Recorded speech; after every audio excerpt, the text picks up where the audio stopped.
Are you struggling to find delicious, nutritious meals that cater to your health needs? At Hearth Meals, we believe food is the best medicine. We offer premium dietitian-designed and chef-prepared meals tailored to address high cholesterol, hypertension, PCOS, prediabetes, or type 2 diabetes. Healthy meals should be easy. Our meals are designed with the latest nutrition science, prepared ready to eat, and home delivered. Healthy meals should use real food. Our meals do not have additives or preservatives. We use organic, whole ingredients. Healthy meals can strengthen your body. Our clients experience several health benefits after receiving our meals while managing their health conditions. We deliver across Connecticut, Delaware, Maryland, New Jersey, New York, Pennsylvania, Rhode Island, and Washington, D.C. Sign up today at www.hearthmeals.com using the promo code Wellness01 for 25% off your first week of meals. That's promo code Wellness01 for 25% off your first week. Health results are not guaranteed.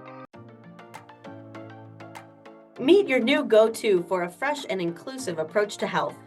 Wellness Rebranded is the pod where a dietitian, a personal trainer, and a mental health therapist combine perspectives to help you redesign your relationship with food, fitness, and your feelings. Whether we're serving up juicy stories, breaking down the latest research, or dropping practical tips, we'll leave you informed, inspired, and ready to take health-promoting action. We get you because we are you. We've joined forces because we know that health isn't one-dimensional, and neither are you. Tune in for real talk that cuts through the wellness and diet culture hype. Stay for the laughs, the insights, and the feel-good vibes. Hello there. Do you know what somatic healing is and how it can help us to be more resilient? Well, this is why today we have a great guest and just off the record, personal friend that I love very much. Her name is Ruth Milsten, and she's a licensed clinical social worker, also a registered yoga teacher, and the owner of Reclaim Wellness Therapy in Annapolis.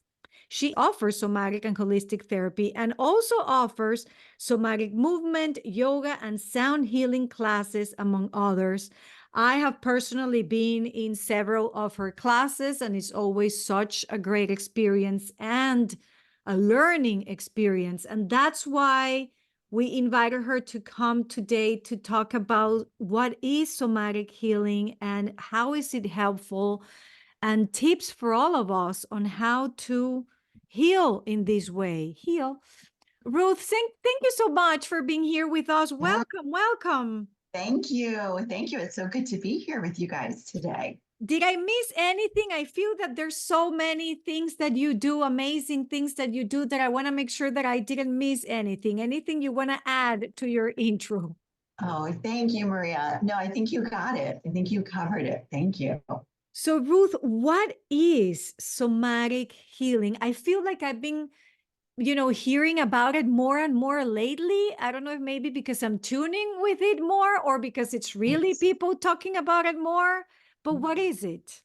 So somatic healing can be a lot of things, but the area that I've been focusing in on is polyvagal theory, the autonomic nervous system, and how we can heal trauma, anxiety, people-pleasing, fawning, being a highly sensitive person through the bottom-up trauma approach of looking at somatic healing and looking at the nervous system as a map for our healing and our wellness. So rather than the top-down approach, just looking at the thoughts, right? Just looking at, cognitive behavioral therapy, which is wonderful for some people. And that's a wonderful technique. But the technique that I personally feel very drawn to, especially because I've been a yoga teacher for 25 years, is really using the body as our resource for healing and how we can do that, how we can find our way in that system for healing. So well, you had my interest. Now you have my attention. Thank you, Tara. Yay. So what I'm hearing, Ruth, is that with cognitive behavioral therapy, maybe the beginning of this is your thoughts, rather than what you follow and like is also to tune in into what our body is telling us. Is that what you're saying? Yeah. So when we can use we can tune into our nervous system and our body and be aware of where are we? Are we in a sympathetic fight or flight? Are we in a dorsal-vagal collapse? And how do we find our way back to the ventral vagal state, which is the state of connection and feeling like we can cooperate and we can have self-compassion and, be safe with others. And oftentimes when we have a history of trauma, especially early childhood trauma, it's very hard to find our way back to that ventral vagal, safe and connected state. And what happens a lot of times is we create a lot of stories in our mind. What's wrong with me? I should feel better. Why am I doing this? So our mind is coming up with all these stories to try to understand what's going on. And oftentimes those stories are very self-critical. Mm-hmm. They're not often compassionate. They're not often kind to ourselves. So that's one of the reasons I love somatic therapy, is that when we can take the attention away from the thoughts and really go into the body, it really can normalize for us. We're all living in a body. I believe that we are spiritual beings living in a physical body. And when we can look at the body and use that as our roadmap, it can really help us to feel validated and feel normal and feel like there's nothing wrong with me, because our body does hold trauma. It does hold stress. It does hold anxiety. Mm-hmm. Ruth, can you give me some examples? Like, I don't even know what it looks like when my body is in these different states. Yeah. Like, I don't know what I should kind of be on the lookout for, and then how to bring it back to that equilibrium. So if we were in session, Tara, and you came in, let's just, pretend, and you said you had, an upsetting incident with a friend or a coworker or your partner, or something happened where you felt really triggered. We would talk about, okay, so where was your nervous system? Were you down and did you drop down into kind of this collapse state? Were you feeling like you wanted to fight or flight? Like, what was going on for you? And we would try to track that and befriend that information and really look at it from that perspective. And also, how can you get back to the ventral vagal, to that safe and connected? Another piece that I would want to bring in would be looking at your parts. So I work with internal family systems or somatic parts work. So we would also look at your parts, like what part of you felt triggered? Was there a part of you that wasn't triggered? Maybe there was a part that felt fine. And so we would kind of befriend those parts and look at all of that. So we're literally talking about body parts. Like I clenched my fist, or my stomach felt like tight, or whatever. Well, we would talk about the sensations in your body, exactly like what you just said, right? Like those are indicators of what nervous system state you're in. And then we might layer in different parts of your personality, who you are. So it's kind of a multi-layered approach is what I like to take. And it's, of course, individual to each client. And some clients, one thing works for one person, another thing works for a different person. So it's really unique and individual. But the focus really is on, yes, what sensations were you feeling? Were you clenching your fist? Was your jaw super tight? Did your stomach hurt? And using those sensations as a roadmap to figure out kind of where is your body in that moment during that trigger, and how can we get back to feeling safe? I mean, this is, and this is important to understand in simple terms. I'm glad you asked that, Tara, because when I learned it, it made so much sense. I mean, the way I see it is that basically when you are in that middle point of feeling, safe or rested, or you feel productive, or, you're able to engage with other people, that's what we want, and where where most of our learning and healing can happen. But then there are moments in my life, for example, where I feel completely numb or disconnected or depleted. And it was interesting to me, for example, through therapy, to realize that I have a tendency to go to one place or the other, depending on what's happening. And I spent a lot of months switching between being very activated and angry and irritable when my kids would do something, or when somebody would say something that I felt unjust or whatever, or I would quickly switch to disconnect and isolate and not care. And so in my case, it was very interesting to be able to pay attention to that, and then notice and point out when I was in one of those states that, of course, brings, like you were saying, Ruth, all these thoughts, of criticism and by the way, the use of phones. I mean, this might be a little unrelated, but I found that when I was in that state where I wanted to disconnect and just isolate, it was going on my phone. And I'm like, I don't care if what anybody else is going through. I'm done. I'm loaded. I'm overwhelmed. I want to leave this situation, even if it's just mentally and somatically.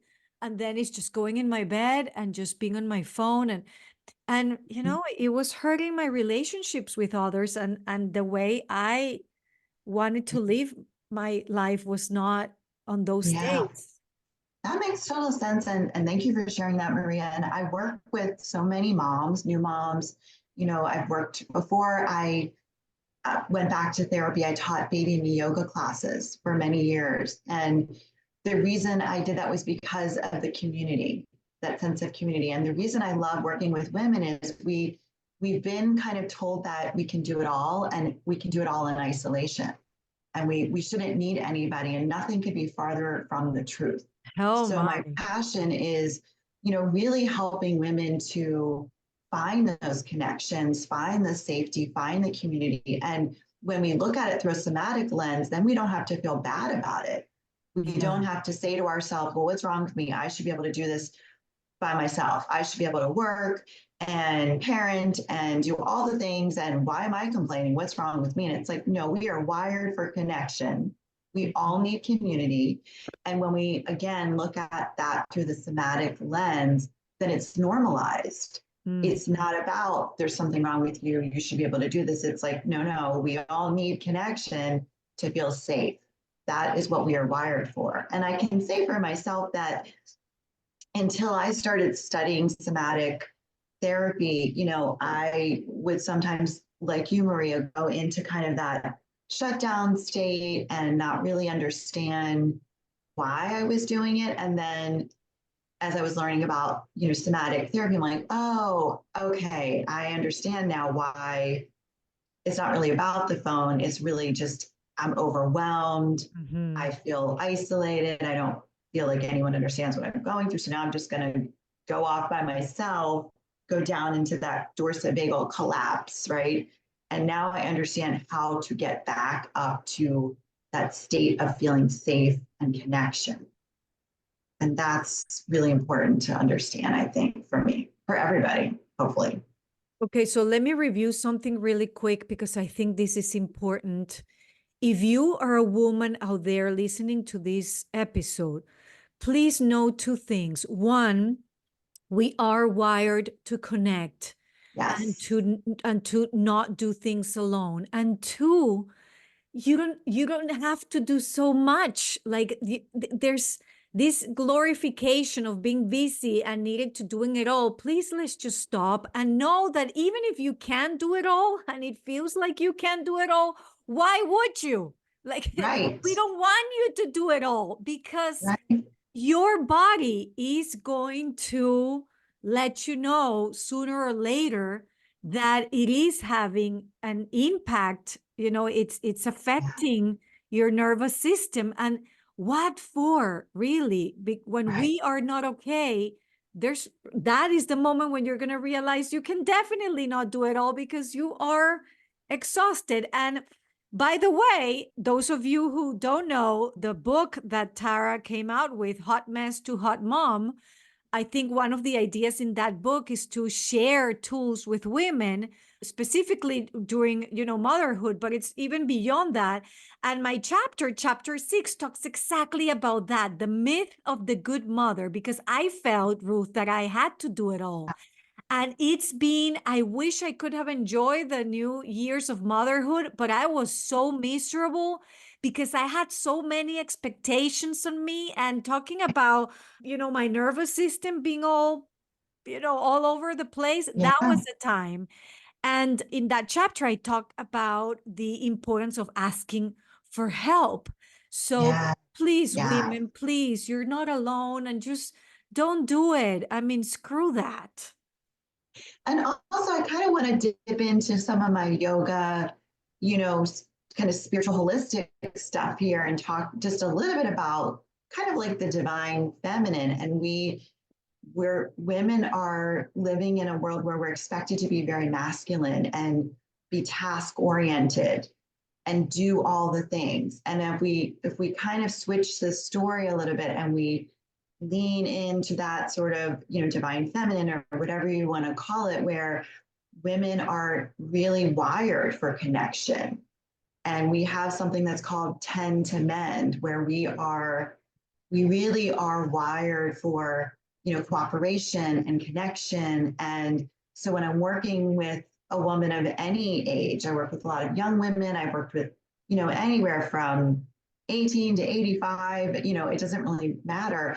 If they're saying, well, I've got to get this done and this done and this done, it's like, well, wait a second, where in your day could you maybe find a point of connection?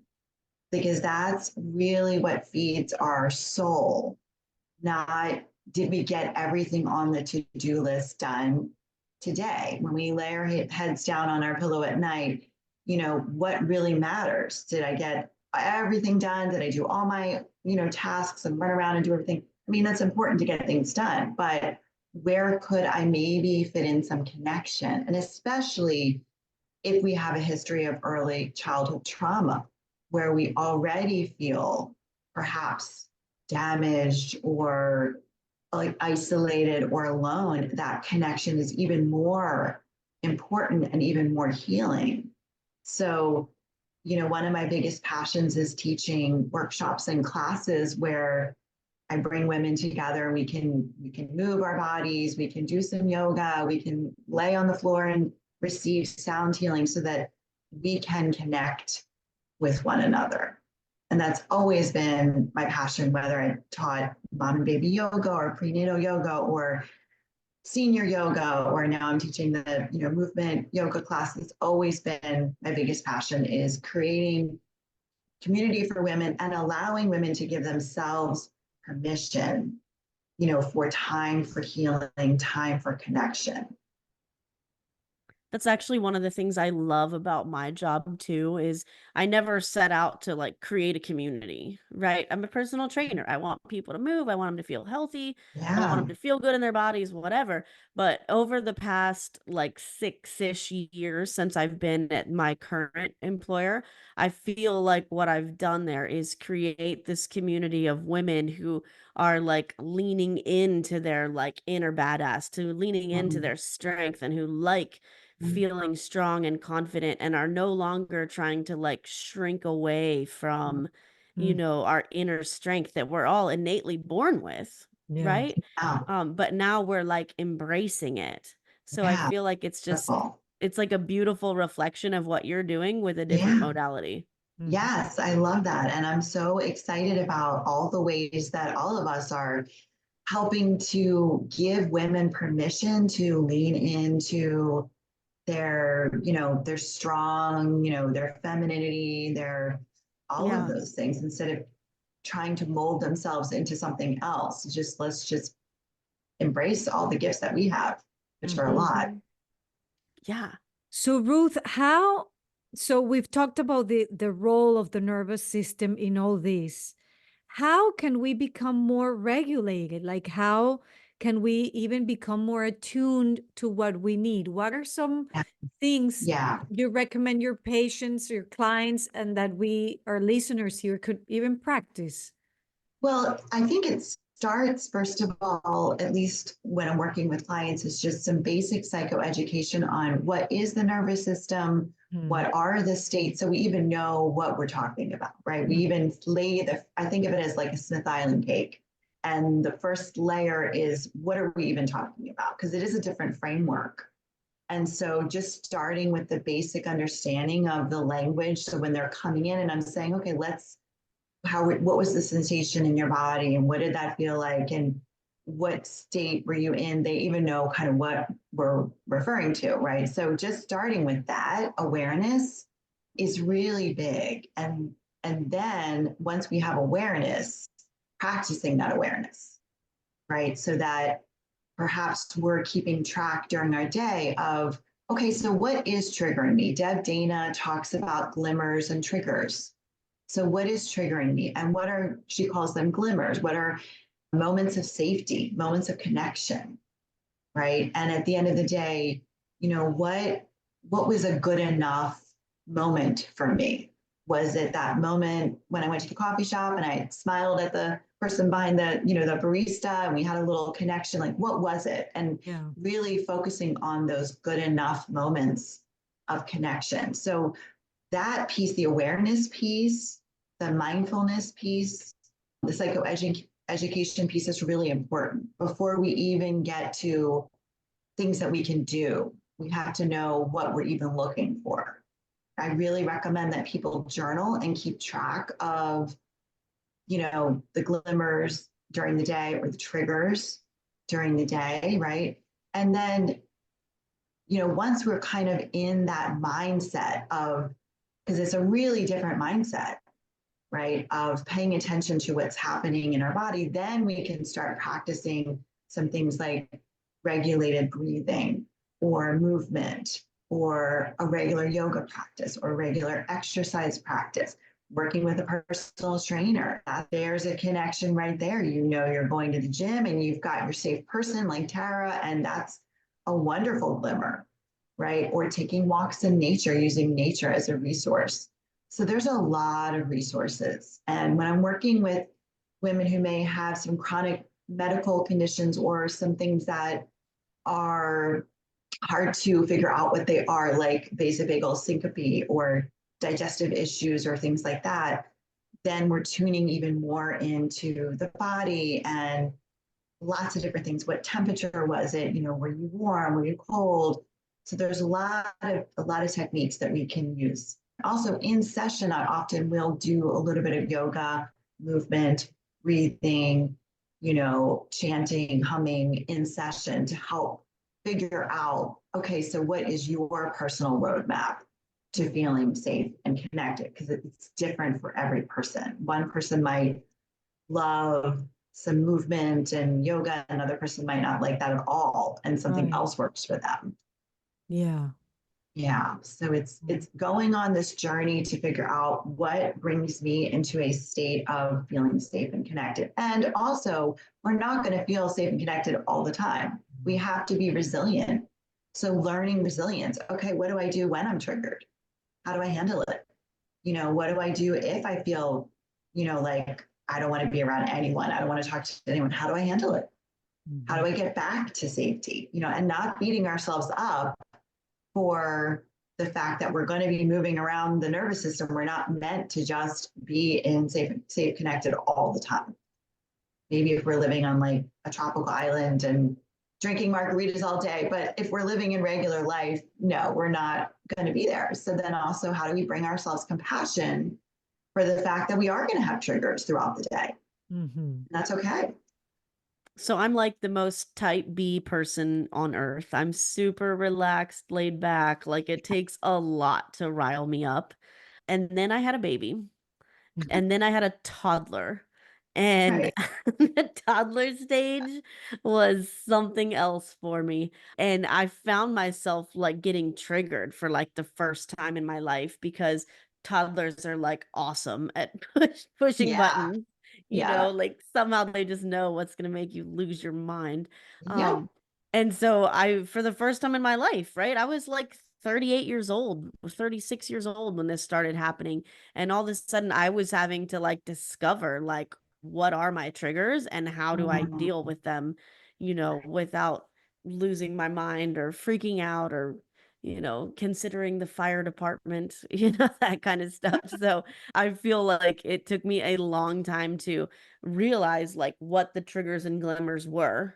And Mhm. then how to like accommodate that in my life was very much a learning process. Yeah. I'm Yeah. sure it That's, is for everyone, Mm. but being like in the toddler zone specifically where you can't like escape it for any period of yeah. time was like a crash course in what you're talking about. Absolutely. My second daughter, I have three children and three stepchildren, and I love being a mom and being a step parent. And my middle daughter had colic, so for 6 months she cried for 6 hours every day. And Ugh. I remember sitting on that bouncy ball, like just holding her and singing and bouncing up and down on that ball 6 hours every day for 6 months. And I didn't know about somatic, therapy back then, but I was a yoga teacher, thank goodness. So I knew how to stay in my body and, stay regulated and try to keep her regulated. And it's funny because the singing and the bouncing it was like magic, and now that I understand somatic therapy, I'm like, oh yeah, that makes sense because we need movement, right? To feel oftentimes to get back to regulation. And singing is a wonderful tool to keep us, to help us get back into regulation. So, just those things that we don't even realize we're already doing to try to get back where we need to be. It's like intuitively, we're already probably doing a lot of that, especially with, babies. We're swinging, we're singing, Yeah. we're, swaddling, we're doing all these things. And It's like oftentimes we need it instinctual too. like wisdom from our ancestors that Yes. is rooted in science. Yes. I mean, and I think women intuitively know a lot of, magical things in terms of how to regulate their children or their baby or their dog or their teenager or, whatever. And so I think it's just like leaning into the wisdom that we already possess and already have Mhm. is really wonderful. And Every I love giving women permission to, again, lean into that wisdom and that sense of their inner wise self because we all have it. Every time I talk about things like this, it makes me think once again, why is that we're not teaching this stuff in schools? Like, why are we so focused on get them prepared to hide under their desk if there's a hurricane or, other stuff? But then the most basic necessary thing to live a productive, happy life, you have to go through hell or being forced through motherhood to realize like, damn, something is really happening here. Like I'm either, Not the same thing, to be clear. but it's like, no, but I mean, when I was listening to you, Tara, it's like motherhood forced me to look inside Yeah. and realize all the stuff that I never learned Yes. about life. Like life. I mean, I'm going to be with myself 24/7 until the day I die. How come it's kind of sad that I didn't have these tools growing up. I mean, what a wonderful life could that be if we have the tools, So I don't know. It's I like, think that, people who, children who are involved with some sort of like, movement, any movement practice, anything, whether it's they're on a track team or they're dancing or they're doing gymnastics or anything where they're moving their bodies, they are getting some of that wisdom, even if they're not naming it as such. I've been a dancer true. my whole life. I was a belly dancer. I lived in Colorado. I used to do jazz dance. I love to move my body, and that's always been a huge source of joy for me. So that was a resource that I had. And, really finding our resources. For someone else, it might be they love horseback riding, or someone else, it might be they love walking, on a nature trail. So it's like, how can we find the resources within each of us? I do believe that healing is possible for every single person. And I am very passionate about helping people who've had early childhood trauma find their way back to who they are and sort of unpacking the layers of trauma and getting back to that true self because it's there, right? And to your point, Maria, I don't have any answers to that, but I think it would be amazing if we could teach somatic regulation, and that would be incredible. I don't be wonderful. Yeah. If you ever offer a class for kids or for like parents and kids on teaching this, you let me know because I'm signing up. Well, thank you. I used to teach the mom and baby yoga. Then I started teaching toddler and yoga. So before I had children, I worked at Gymboree, play and music. And I remember during my interview, I had to sing for the owner. And I was so nervous, but then it was just so much fun. I got to like use the parachute and do bubbles at the end. And I was just like in heaven. I'm like, this is the most fun thing in the entire world. So I think I'm still like a Gymboree teacher at heart. And I love to bring that wherever I can, that spirit of fun and joy and playfulness. But we can't really offer that to ourselves unless we can really give ourselves a lot of self-compassion first. Because if we're criticizing ourselves, if we're blaming ourselves for getting triggered or things like that, it's really hard to get to playfulness and joy. So, we've got to do some of that healing work to get to that other, place. And hopefully it's a journey, but we can get there. And I love how you said that sometimes we have a lot of these resources already, but we didn't name them. Because you're right, if we're taking our kids to this kind of stuff, how great is to start seeing it that way and even naming it with the kids. It's like you see these dance classes that you love so much. It's something that you can even do when you're feeling overwhelmed or you're feeling nervous, and it makes so much sense. Oh my goodness, I'm doing great today with my English. It's making so much sense.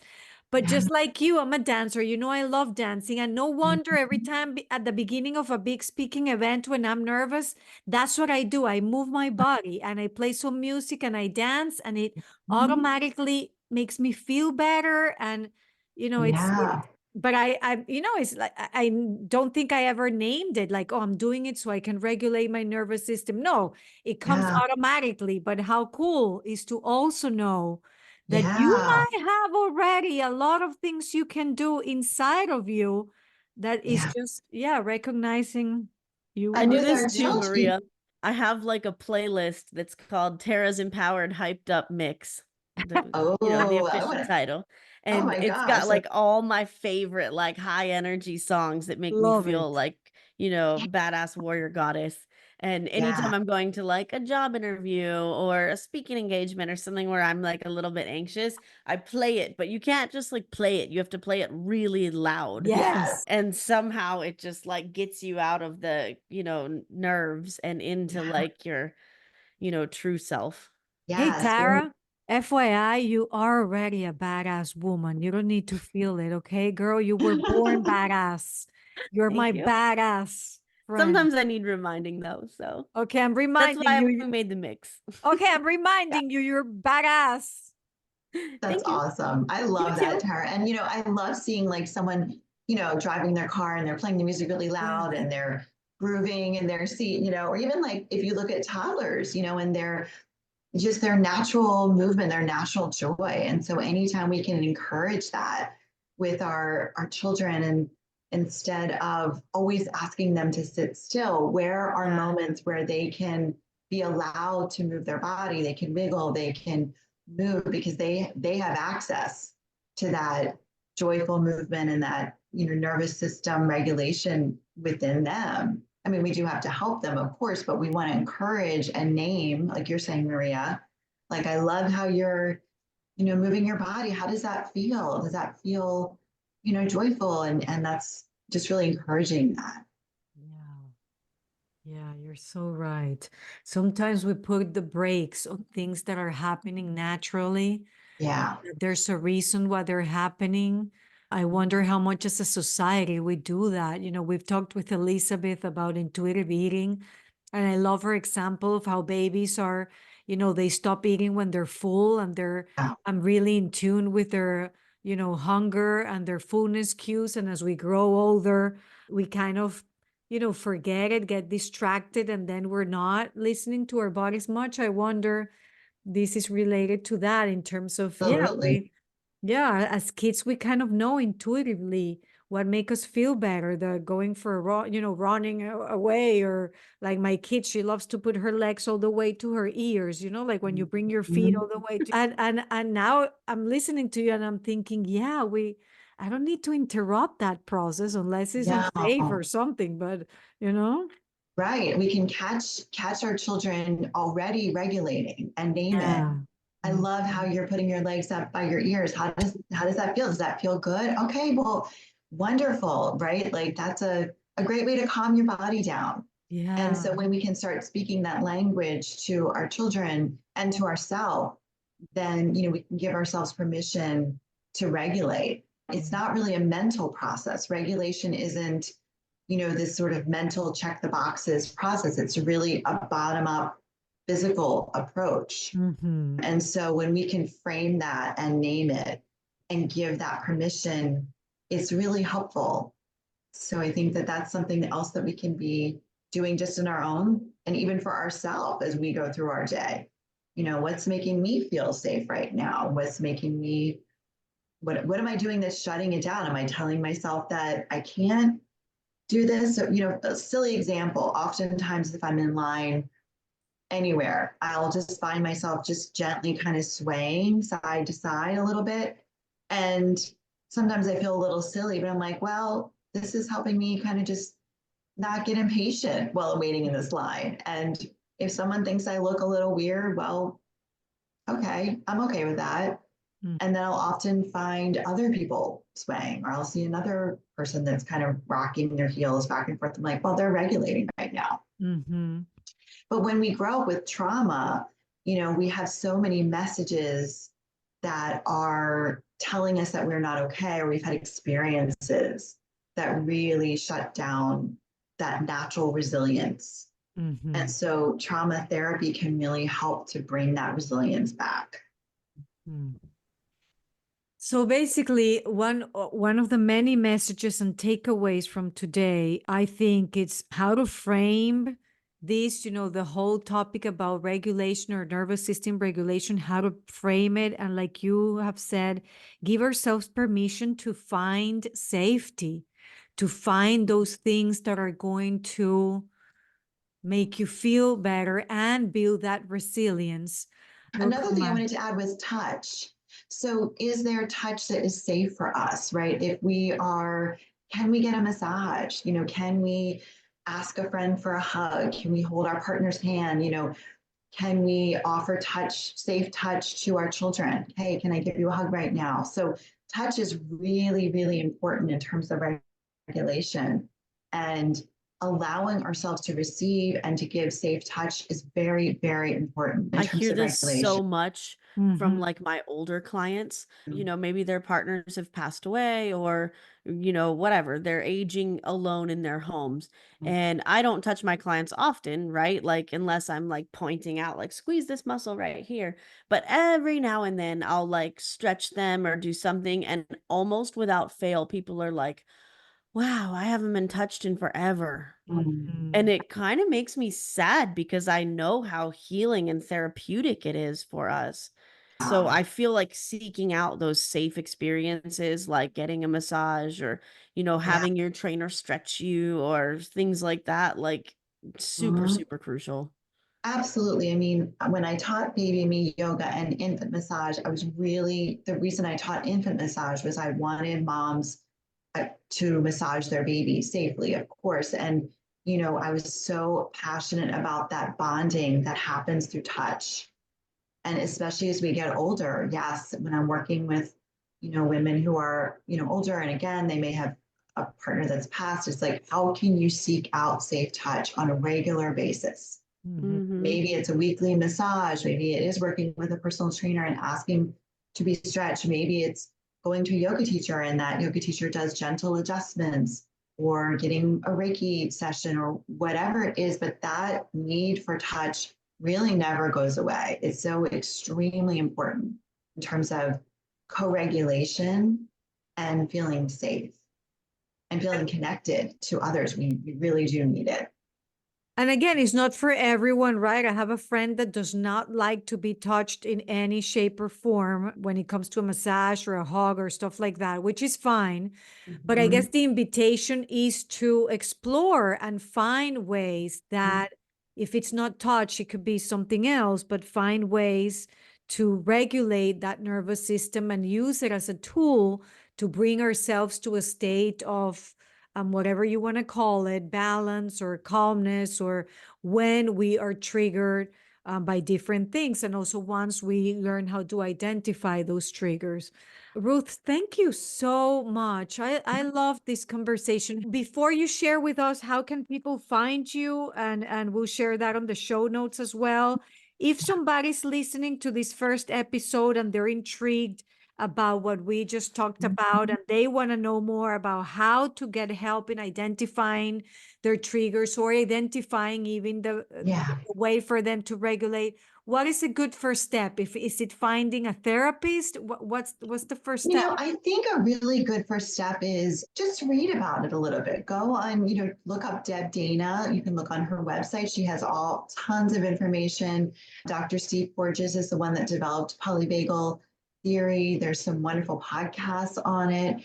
So, maybe listen to a podcast on somatic healing, or, look up Deb Dana's website and just, read about it a little bit, or come to one of my classes and you can experience some somatic movements and yoga, some sound healing. There's lots of amazing resources that people can, just to get general information that they can look into.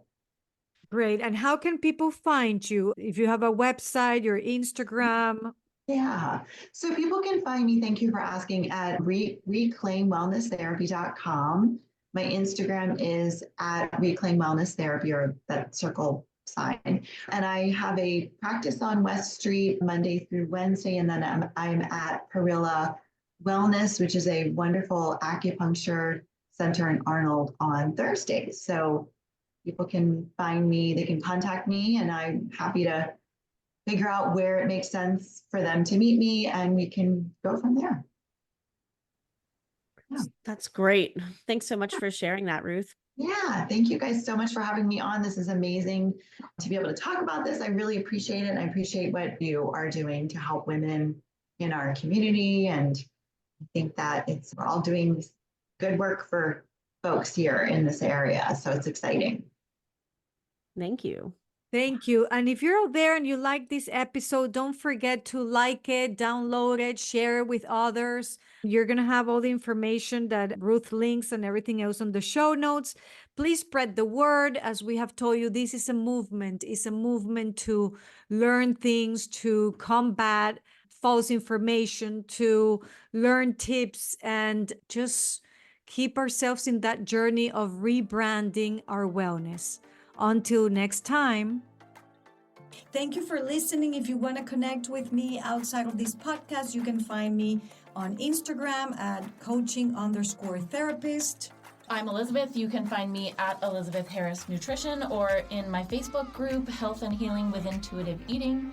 And I'm on Instagram and Facebook at Tara De Leon Fitness. Guys, if you loved this episode or any of our other episodes, we would love it if you would leave us a review on Apple Podcast. It really, really helps us get the non-diet word out to the rest of the world. So please leave us a review. Yes, thank you.